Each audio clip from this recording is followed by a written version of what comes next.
This was under the mattress, not in the drawer. Under. Ruth. It is not mine to open. Auntie comfort. Halfway through her dead sister's wardrobe, with her sleeves pushed up, holding it out like something she does not want. And the last page? Torn out, the edge of it still in the staples. Chai. But the sister has a key, not so? Hold the key. Hold it. Because Ruth is still standing in that hallway with her coat on, and the book is open in her two hands, and she has not moved. And a person in that position does only one thing.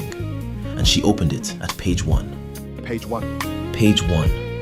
Her mother's own hand. Listen. You changed the bulb in the hall, and you did not tell me it cost anything. I have watched you not tell me what things cost for 3 years now. The man at the shop calls you my quiet one. He thinks quiet is a kindness you were born with. He was not there when you were 9, pricing yams with your auntie's money knotted into your sock. Nothing about you is quiet. You are counting. You have been counting since you came to this country, and I am one of the numbers. The doctor said right, the hand must work. So the hand is working. Monday, the bulb, 61 pence. I saw it on the receipt you folded into your pocket like a sin. That is not a testament. That is surveillance. It is a diary. 4 years of it. Small things. Every week. In a hand that got worse every year and never stopped. Every week? Every week. And every line of it written to her. Second person. As if the woman was talking to Ruth across the room Ruth was already sitting in. And she never knew. And she is not in it the way you think. She is not the daughter in that book. She is the one being written to. She wrote to the person she could not talk to. Now you are hearing it. Now, last time I asked you who else had a key to that flat, and you have not stopped asking me since. Somebody read 200 pages. Somebody read 200 pages of a dying woman's handwriting and tore out one. Looking for what? That is what Ruth wanted also. So she did what that person did. She read it looking for somebody. Looking for herself. Looking for herself. And she found herself on every single page. Every one. The bulb, the tablets, the bus fare. 4 years of a woman writing down what her daughter did on the day her daughter did it. And that is when Ruth understood the thing that has been sitting in front of us since the wake, and none of us saw it. Which is? If a person reads 200 pages of Ruth and tears out one page and puts the book back under the mattress, then that person was not looking for Ruth.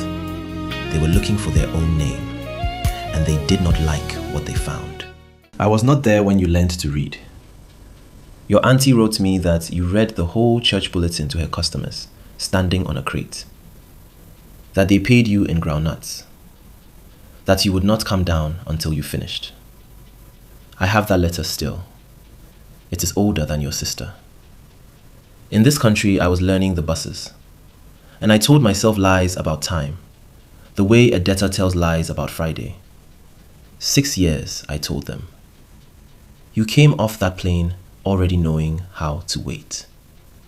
And I have never asked you where you learned it, because I know where you learned it. 6 years. The mother was here. The child was in Lagos. 6 years. One daughter growing in this country, another growing across the sea in her auntie's compound. Learning to wait. Learning to wait. And the diary keeps reaching back there, past the 4 years of pills and bulbs, all the way back. Because her mouth never got the chance. And the sister grew up watching her mother write letters to Lagos.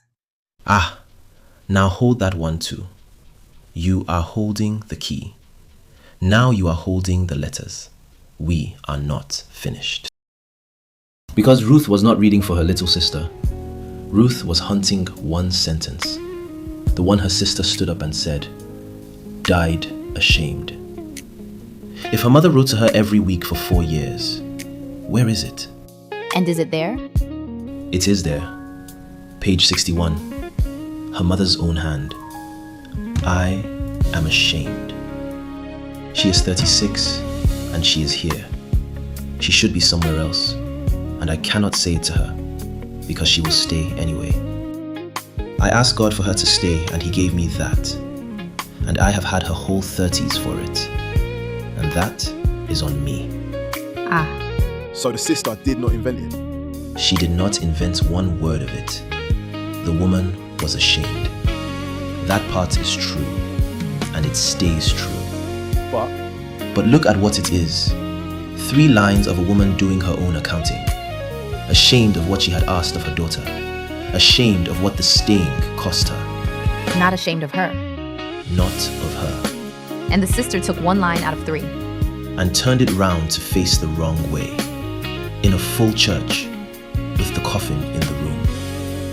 Now hear this part, because it would not leave Ruth alone that night. Reading the true version did not stop it hurting. No. It was still her mother's shame, in her mother's handwriting. It just was not pointed at her anymore.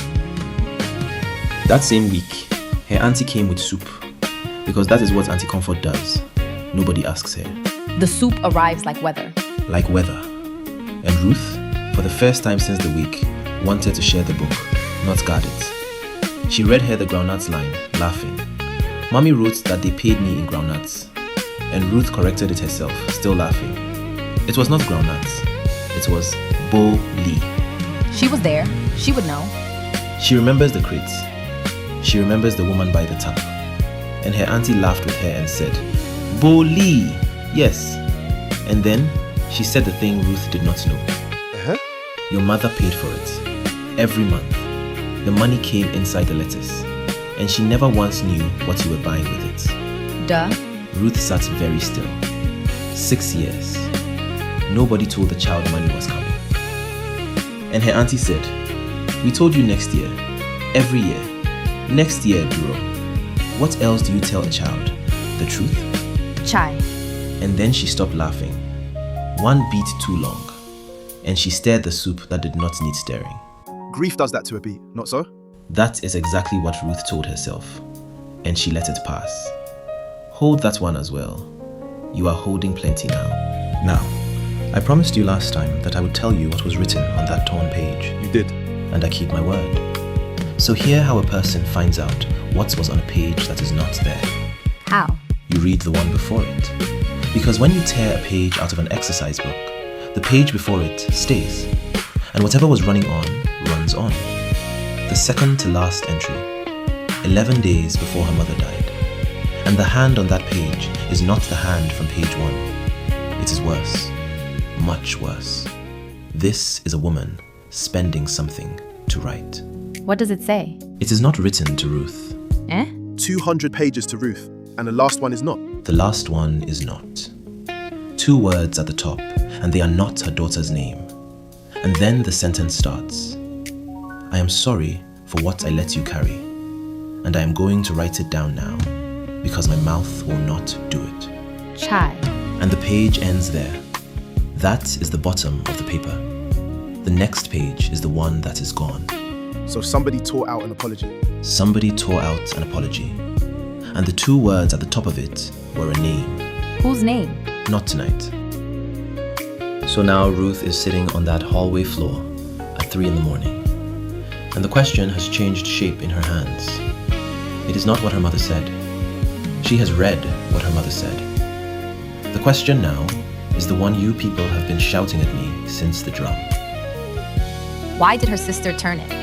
Why did her sister turn it? A woman stands up at a wake, 4 hours after her mother dies, with the true sentence in her mouth. And she points it at the one person it was never aimed at. Why? What does a person want that they would do that in a church? Ask what she was looking for. Next week, that name, and what was done to the person it belongs to. Because in this family, nobody was told what their own name means, and nobody was told what it cost. Story. Story. Story. And it is not over.